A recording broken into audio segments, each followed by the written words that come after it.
नमस्कार दोस्तों, आप सभी लोगों का एक बार फिर से बहुत बहुत स्वागत है हमारे चैनल अनमोल जानकारी में। हमारे हिंदू धर्म में देवी के अनेक स्वरूप कहे गए हैं, जिसमें वृक्षों को भी मां देवी के स्वरूप कही जाती हैं। तो आज मैं आप लोगों को पावन पावनी वृक्ष के बारे में बताऊंगा। नवरात्रि के पावन पर्व चल रहे हैं। नवरात्रि के पावन पर्व में कुछ ऐसे वृक्ष हैं जो कि देव वृक्ष कहे गए हैं, देवी वृक्ष कहे गए हैं। यह देवी के स्वरूप होते हैं और हमारे धर्म में पेड़ पौधे को देवी देवता मान करके हम इनकी पूजा करते हैं और हमें पूजा भी जरूर करना चाहिए। साइंस भी कहते हैं पेड़ पौधे मनुष्य को फ्री में प्राण वायु प्रदान करती हैं और पेड़ पौधे हमें ऑक्सीजन देती हैं। हमारे जो कार्बन डाइऑक्साइड होता है उसे ग्रहण करके सभी प्रकार के जितने भी नकारात्मक चीज होती है उसे अपने अंदर में स्वयं सोख लेती हैं और हमें ताजगी प्रदान करती है। तो पेड़ पौधे स्वयं तेज धूप में तपता है लेकिन मनुष्य को तल छाया प्रदान करते हैं। तो नवरात्रि के समय में कुछ ऐसे पेड़ पौधा हमारे धर्मशास्त्र में कहे गए हैं जिनको छूने मात्र से व्यक्ति की बंद किस्मत के ताले खुल जाते हैं, व्यक्ति के सौभाग्य चमक जाते हैं। हमारे शास्त्रों में पेड़ पौधे को बहुत ही गुणकारी कहा जाता है। अनेक बीमारी का उपचार पेड़ पौधे में ही छुपा है, जड़ी बूटी में ही छुपा है। और भगवान श्री कृष्ण ने गीता में स्वयं कहे हैं कि वृक्षों में जो मैं पीपल का वृक्ष हूँ, पीपल के वृक्ष को वृक्षों का राजा कहा जाता है, क्योंकि पीपल वृक्ष के जो आयु होती सबसे ज्यादा होती, सबसे अत्यधिक होती है। इसलिए भगवान श्री कृष्ण ने स्वयं कहा है, मैं गीता में पीपल का गीता में स्वयं कहे हैं कि मैं वृक्षों में पीपल का वृक्ष हूं। तो चलिए आज मैं आप लोगों को नवरात्रि के समय में छुए जाने वाले वृक्ष के बारे में बताऊंगा। दोस्तों, हमारे धर्मशास्त्र में अनेक ऐसे वृक्ष हैं जो कल्याणकारी होते हैं, मंगलकारी होते हैं। अगर इस वृक्ष को छू लेते हैं तो आपके सभी प्रकार के परेशानी है, सभी प्रकार के कष्ट हैं, सब समाप्त हो जाते हैं। खास करके नवरात्रि के समय में, नवरात्रि के समय को शक्ति का पवा कहा जाता है। शक्ति पवा क्यों कहा जाता है? क्योंकि इस समय अचेत जो वस्तु होती है वह भी चेतना युक्त हो जाती हैं, अर्थात इस समय जो शक्ति हमारे धरती लोक में आ जाती है। नवदुर्गा को क्या बोल सकते हैं हम? शक्ति बोल सकते हैं। तो माता रानी इस धरा पर आती, इस पृथ्वी लोक पर आती है। तो जितने भी पेड़ पौधे हैं, जीव जंतु हैं, चल अचल सभी प्रकार के जो वस्तु हैं, ये सब में प्राण आ जाती हैं, सब में शक्ति निहित हो जाती हैं, जागृत हो जाती हैं। तो इस समय कोई भी पेड़ पौधे को जाकर के छूते हैं, खास करके देवी स्वरूप कहे गए जो पेड़ पौधे होते हैं, जाकर के आप इसे छू करके आते हैं तो आपके जीवन के परेशानी है, दुख है, तकलीफ है, कष्ट है, रोग है, बीमारी है, कला है, कलेश है, जीवन में चरी बहुत बड़े समस्या, सब समस्या समाप्त हो जाते हैं। आज मैं आप लोगों को 3 पौधा के बारे में बताऊंगा और ये तीनों पौधा देव वृक्ष कहे जाते हैं। वीडियो को ध्यान से देखना। अगर आज की वीडियो मिस कर दिए तो फिर सारी जिंदगी आपको पछताना पड़ेगा, क्योंकि नवरात्रि ही एक ऐसा पर्व होता है, एक ऐसा समय होता है, केवल 9 दिनों के भीतर में आपको लंबी पूजा पाठ करने की जरूरत नहीं पड़ती। केवल 9 दिनों के भीतर में आप अपनी समस्या को, आप अपने गरीबी को स्वयं अपने आंखों से समाप्त होते हुए देख सकते हैं। मैं जिस वृक्ष के बारे में बता रहा हूं, ये सारे वृक्ष आपको अपने घरों के आसपास में बहुत ही आसानी से मिल जाएंगे। वीडियो में आगे बढ़ने से पहले, जानकारी बताने से पहले, अभी तक कमेंट बॉक्स में जय माता दी नहीं लिखे तो जय माता दी जरूर लिखना। जब आप हमारे कमेंट बॉक्स में जय माता दी लिखते हैं तो हमें भी काफी हर्ष होता है, काफी उल्लास होता है। आप हमारे वीडियो को लाइक करते हैं तो हमारे मनोबल बढ़ते हैं और आप सभी लोगों के लिए इस प्रकार ज्ञान भरी जो अच्छे जानकारी होती है, आप सभी लोगों के लिए लेकर के आते हैं। तो अगर आप इस प्रकार के जानकारी में इंटरेस्ट रखते हैं, प्राचीन ज्ञान चैनल को अगर सपोर्ट करना चाहते हैं तो आप हमारे चैनल को सब्सक्राइब कर हमारे सपोर्ट जरूर करें। प्राचीन ज्ञान चैनल का ही मकसद है जनहित एवं जन कल्याण करना। मैं हर दिन बोलता हूं ना, और आज भी मैं फिर से बताने की कोशिश करूं। मेरे इस चैनल में, मेरे इस वीडियो में व्यूज आए या ना आए, सब्सक्राइबर बढ़े या ना बढ़े, इससे मुझे कोई फर्क नहीं पड़ता। अगर मेरे वीडियो में बताएंगे उपाय से किसी एक भी व्यक्ति का भला होता है तो मैं अपने आप को कृतार्थ समझता हूं, मैं अपने आप को सौभाग्यशाली समझता हूं। और आप लोगों को मैं वह सरल से सरल आसान उपाय बताता हूं, जो उपाय बहुत ही सरल होते हैं, बहुत ही आसान होते हैं और ये राम बाण की तरह काम करते हैं। जिस प्रकार प्रभु राम के जो बाण होते हैं अचूक होते हैं, उसी प्रकार मेरे वीडियो में बताया गया जो उपाय होते हैं अचूक होते हैं, कभी भी प्रभावहीन नहीं होते। तो वीडियो को ध्यान से देखना। कौन से ऐसे 3 वृक्ष हैं जिससे हमें छू करके नवरात्रि के समय में जरूर आना चाहिए। एक खास बात सभी दर्शकों को बताना चाहूंगा, नवरात्रि के समय में जितना ज्यादा हो सके देव वृक्ष की पूजा जरूर करना। देव वृक्ष में कई प्रकार के वृक्ष आते हैं। चलिए मैं आप लोगों को बताना चाहूंगा कौन से वृक्ष को छूने से हमारे गरीबी मिटती है। पहले जो वृक्ष है बेल के वृक्ष। जो बेल के वृक्ष हैं ये वृक्ष माता पार्वती के पसीने से उत्पन्न हुए हैं। स्कंद पुराण के अनुसार जो माता पार्वती हैं ये देवी स्वरूप कहे गए हैं, अर्थात ये नवदुर्गा के स्वरूप कहे गए हैं। तो स्कंद पुराण के कथा में कहे गए हैं जो बेल के वृक्ष है माता पार्वती के पसीने से उत्पन्न हुए हैं। इसके डाली में पार्वती, जड़ में ब्रह्मा, तने में विष्णु एवं समस्त जो हिस्से से हैं उसमें भगवान शंकर जी बसते हैं। संध्याकाल में शिव मंदिर के समीप या नवदुर्गा मंदिर के समीप जो बेल के वृक्ष हैं इसके नीचे में घी का दीपक जलाने से व्यक्ति धनवान, गुणवान एवं पराक्रमी बनता है। व्यक्ति की सभी प्रकार के मनोरथ की पूर्ति होती है। हमारे धर्मशास्त्र ये भी कहते हैं नवरात्रि के समय में अगर कोई भी व्यक्ति, जी हाँ, नवरात्रि के समय में अगर कोई भी व्यक्ति बेल के वृक्ष को माता नवदुर्गा का ध्यान करते हुए अगर 7 बार छूकर के आ जाते हैं तो ऐसे व्यक्ति की तत्काल अगर उपवास व्रत रखे हैं, ध्यान से सुनिए, जो लोग उपवास व्रत रखें ऐसे व्यक्ति की थकान, सुस्ती तत्काल चली जाती है। ध्यान से सुने, जो व्यक्ति उपवास रखे हैं, व्रत रखें ऐसे व्यक्ति को नवरात्रि के समय में जितना ज्यादा हो सके संध्याकाल में बेल के वृक्ष को जरूर छूना चाहिए। केवल आप ज्यादा नहीं छू सकते तो 7 बार छू करके जरूर आ जाना और बेल वृक्षा के नीचे में घी का दीपक जरूर जला देना। घी का दीपक जलाते हैं तो इसका क्या फायदा मिलता है ये भी इसमें वीडियो में बताऊंगा। मैं सारे जानकारी वीडियो में विस्तार से बता रहा हूं, इसलिए आज का थोड़ा वीडियो बड़ी बन सकती हूं।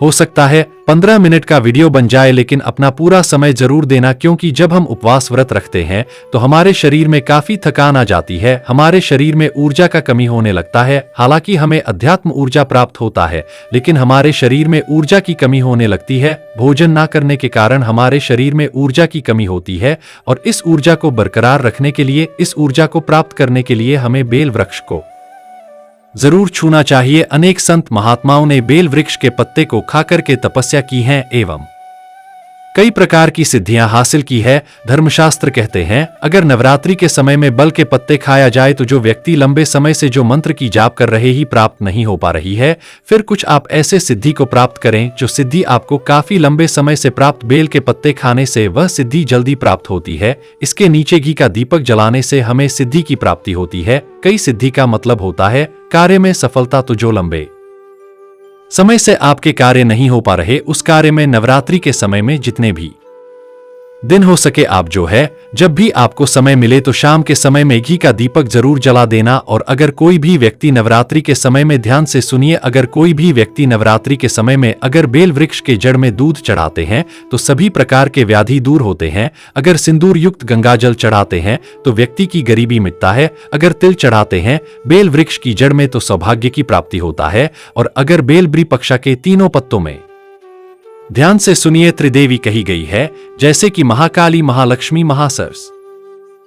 तो अगर बेल के जो 3 पत्ते हैं महालक्ष्मी, महाकाली, महासरस्वती के स्वरूप कहे गए हैं, तो बेल के अगर तीनों पत्तों में एम, दूसरे पत्ते में हरिम और तीसरे पत्ते में क्लिम, तो इस प्रकार बेल के तीनों पत्ते में एम ह्रीम क्लिम लिख करके अगर मानव दुर्गा को सिंदूर से लिख करके चढ़ाना होता है, सिंदूर से लिख करके चढ़ाया जाए तो तत्काल उसी समय मनोकामना की पूर्ति होती है, कार्य में सफलता मिलती है। कोई लंबे समय से आप मनोकामना हो, आप चाहते हैं वो मनोकामना पूर्ण हो जाए तो ये उपाय अवश्य करिएगा। इसके जड़ में, ध्यान से सुनिए, नवरात्रि के समय में इसके जड़ में अगर तांबे के कोई भी रिंग होते हैं, जिसे हम एक प्रकार के तांबे की जो धातु है ये मंगल से जुड़ी हुई होती है, तो अगर नवरात्रि के समय में इसके जड़ में तांबे की जो रिंग होते हैं, अंगूठी होते हैं, अगर आप 4 अंगुल खन करके दबा करके आ जाते हैं, नवरात्रि भर इसे दबे रहने देना। इसके बाद अगर आप पहने लेते हैं तो वो जागृत हो जाते हैं, क्योंकि जो बेल के वृक्ष हैं स्वयं जागृत कहे गए हैं। और नवरात्रि के समय में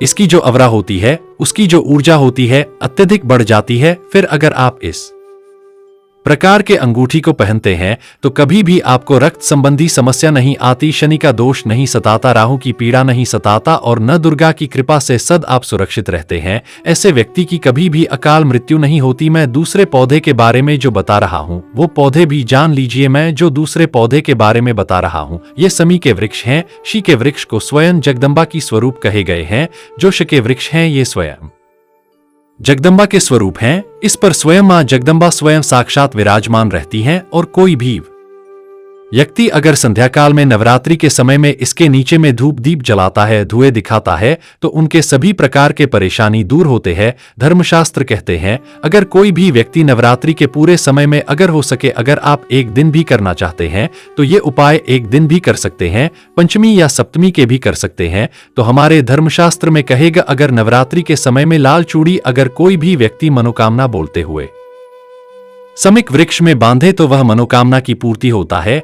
लाल चूड़ी अगर कोई भी महिला जाकर के बांधती है तो उन्हें सौभाग्य की प्राप्ति होती है, उनके पति की कभी भी अकाल मृत्यु नहीं होती। इसके जड़ में सिंदूर डालने से व्यक्ति को आरोग्य की प्राप्ति होता है। जो लोग लंबे समय से बीमार पड़े हैं, ऐसे व्यक्ति के जो घर में रहने वाले सदस्य हैं, वो लोग जो बीमार पड़े उनके शरीर से 7 बार सिंदूर को उतारा करके उनके शरीर से 7 बार सिंदूर को उतारा करके समी के जड़ में डाल सकते हैं, तो उनके रोग जल्दी ठीक हो जाएंगे। जो लोग लंबे समय से बीमार पड़े या फिर आप बीमार से बचना चाहते हैं, रहना चाहते हैं, तो इसके जड़ में सिंदूर जरूर डालें। मनोकामना पूर्ति करने के लिए एक मैं मंत्र बता रहा हूं। इस मंत्र को बोलते हुए समिक वृक्ष को छूना है। इस मंत्र को बोलते हुए समिक वृक्ष को छूने अब तत्काल नवरात्रि के समय में इसका रिजल्ट देखना। जैसे नवरात्रि समाप्त होगा, आपके जो मनोकामना उसकी पूर्ति हो जाएंगे। आपकी जो दरिद्रता है वह दरिद्रता समाप्त हो जाएंगे। तो मंत्र कौन से हैं? तो आपको बोलना है मम मनोरथ पूर मम मनोरथ पपूर मम दरिद्र नाशक। यह मंत्र